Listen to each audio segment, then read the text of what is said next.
Ganesh ji free कब रहते हैं? तो हमने कहा अब ये तुम्हारे ऊपर, हमको तो मालूम भी नहीं, हम तो अपॉइंटमेंट लिए भी नहीं उनसे, तो तुम्हें ज्यादा स्मरण हो।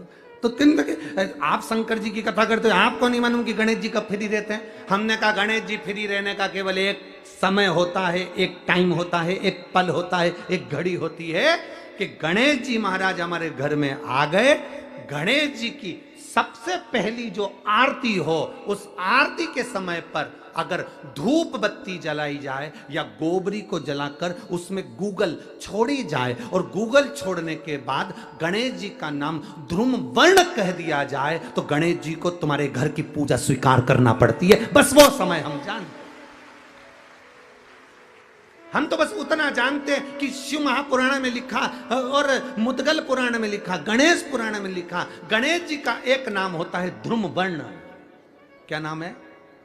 ध्रुम वर्ण गणेश जी का एक नाम होता है। जब हम धूप जलाकर और धूप लगाने के बाद में गणेश जी की सबसे पहली आरती करने के पहले अगर हम सबसे पहली आरती गणेश जी की कर रहे हो, अपने घर में स्थापना कर रहे हो, बिठा रहे हो, और तुम चाहते हो कि गणेश जी मेरे घर में आके मेरी पूजा को स्वीकार करें और जो मांगू मेरा गणेश मुझे दे 10 दिन के अंदर, तो पहला नाम लेकर पुकार लेना ध्रुम वर्ण विनायक, बैठो, बस काम हो गया। वो फ्री होकर आता है, वो बैठता है, अलमस्तता में बैठता।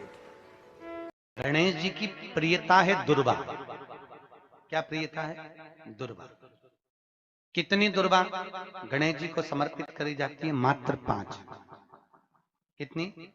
आज के जमाने में लोग गट्ठा बनाकर चढ़ा दें, वो अपनी जगह पर है। 5 दुर्वा पंचम इंद्रियों को वश में करने के लिए और भगवान के 5 जो स्वरूप हैं उनको अपने भीतर उतारने के लिए पंच दुर्वा। और दुर्वा में भी 3 गांठ। जब दुर्वा समर्पित करी जाती है तो उसमें नीचे दुर्वा की डंडी पर गांठ रहती है, 3 छोटी छोटी गांठें होना चाहिए। कितनी गांठ? जो भगवान को समर्पित करी जाए। आज मालिनी को बहुत तकलीफ दे रही है, तो सफेद दुर्वा, जहां पानी वाला स्त्रोत होता है, जहां पानी भरा हुआ होता है, वहां पर एक दुर्वा लगी होती है, सफेद दुर्वा। जैसे हरी दुर्वा होती है ना गणेश जी को चढ़ाने वाली, ऐसी सफेद दुर्वा होती है। वो सफेद दुर्वा बालचंद्रेश महादेव को चंद्रमा पे से घुमाकर शिव जी को समर्पित करना है। उसी को लेकर आकर सुबेरे शिव जी का बालचंद्रेश महादेव नाम लेकर उस दुर्वा को खाना है और शिव जी पर जल चढ़ाकर उसका आचमन करना है। जल बाबा चाहेगा तो कुछ दिन में वो पत्थरी अपने आप कहीं निकल ही जाएगी और आपको तकलीफ नहीं। बालचंद्रेश महादेव।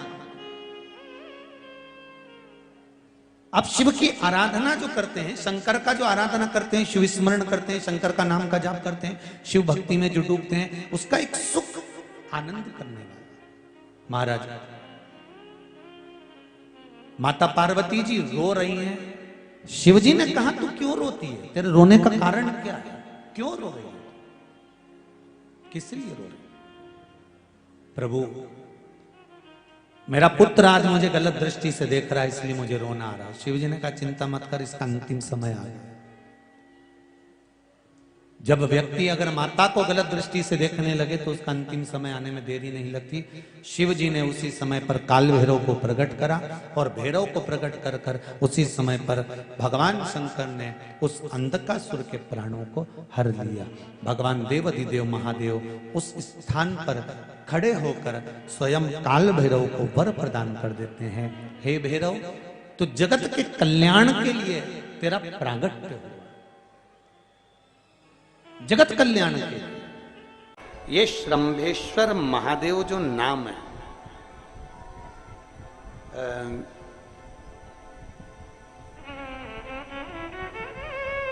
भगवान शंकर ने सारे 33 कोटि देवताओं को अपने अंदर समाहित कर कर ये रूप रखा था श्रंभ पक्षी। 33 कोटि। मान लो आपके ग्रह अनुकूल नहीं चल रहे हो, कोई कह दे कि मंगल बेकार है, कोई कहे शनि बेकार है, कोई कहे रवि बेकार है, कोई के बुध बेकार है, कोई के गुरु बेकार है, कोई के शनि बेकार, कोई के ये बेकार, कोई के तुम्हारा ग्रह बेकार चल रहा है, तुम्हारी किस्मत बेकार चल रही है, तुम्हारा भाग्य बेकार चल रहा है। तो पहले तो जो तुमसे कह दे कि तेरा भाग्य बेकार चल रहा है, उसके चरण छू के उसको प्रणाम करके वापिस आ जाओ। क्यों? जिसने पृथ्वी पर जन्म दिया, जिसने नेत्र दिए, मुख दिया, हाथ दिए, पांव दिए, पूरा शरीर दिया, सारी इंद्रियां दी, रहने को घर दिया, खाने को अन्न दिया, अगर कोई तुमसे कहे कि तेरा भाग्य बेकार चल रहा है, तो पहले तो उसको प्रणाम कर कर वापिस आ जाओ। एक शब्द में मत सुनो, वापिस आ जाओ। क्योंकि दुनिया में आप सबसे ज्यादा भाग्यशाली हो जो भगवान ने आपको पृथ्वी पर पैदा करा। कुत्ता बना के पैदा नहीं करा, जानवर बनाकर पैदा नहीं करा, झिंगुर और कीट पतंगा बनाकर पैदा नहीं करा, सड़ते हुए कुत्ते के शरीर में इल्ली पड़ जाती है वो बनाकर पैदा नहीं करा, कीड़ा चूहा बनाकर पैदा नहीं करा। मेरे भगवान ने तुम्हें मनुष्य बनाकर पैदा करा है। जितने पृथ्वी पर मानव पैदा होते हैं ये अपने आप में भाग्यशाली होते हैं, कोई अभागा पैदा नहीं होता।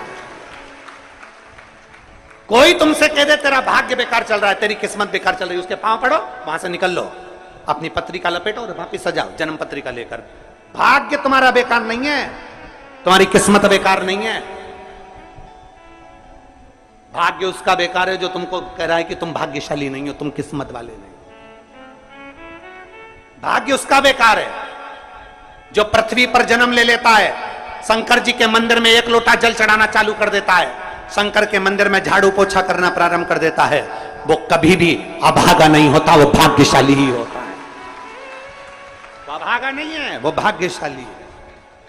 और जितने पृथ्वी पर मनुष्य जन्म है, चाहे वो छोटे से छोटा, बड़े से बड़ा, आपका हाथ पैर शरीर सब भगवान ने दिया है, आपको करोड़पति बनाकर पैदा करा है, फिर भी आप अपने आप को अगर अभागा समझते हो तो आपके ऊपर है। किस्मत वाले हो, करोड़पति बनाकर भेजा है।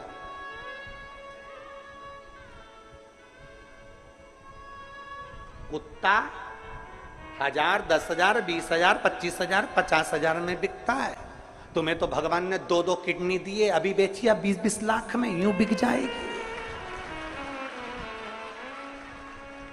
भगवान ने नेत्र दिए 50-50 लाख में, अभी बिक जाए 5 लाख में।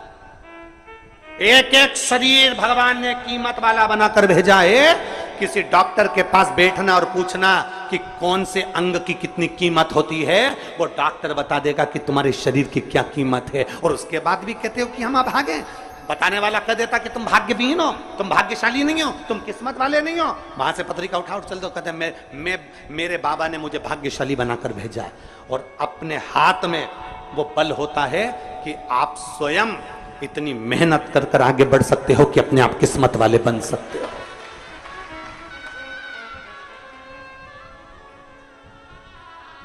अपने आप। और हम तो बाबा चलते हैं। आप स्वयं भाग्यशाली हैं, आप स्वयं किस्मत वाले हैं। कोई कैसे कहते तुमको कि तुम अभागे हो? ना ना, हमारे बराबर भाग्य नहीं है किसी का।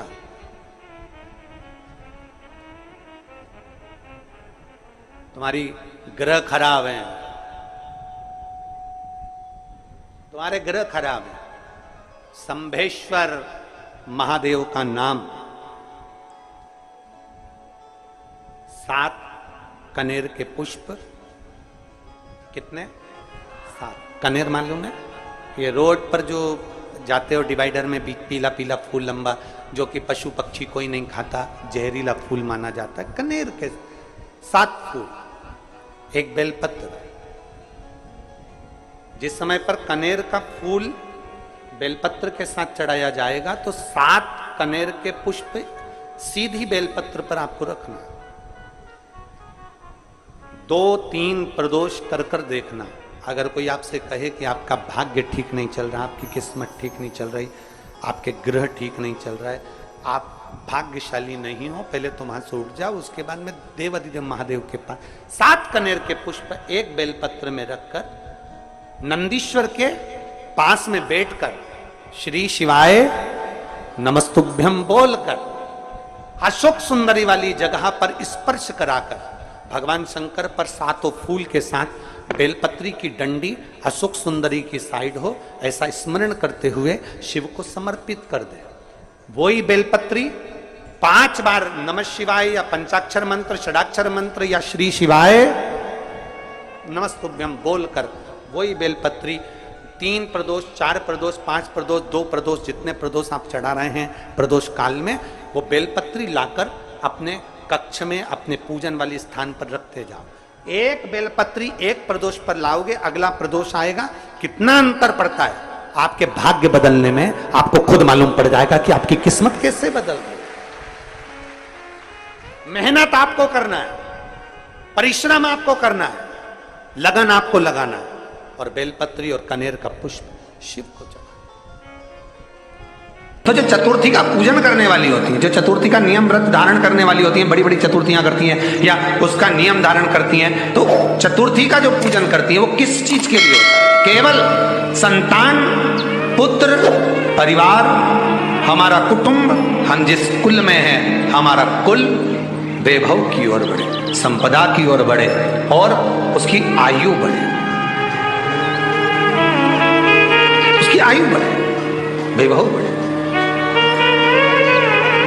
चतुर्थी के दिन 7 गांठ वाली दुर्वा 21 ले लो और चतुर्थी के दिन गणेश जी को समर्पित कर दो।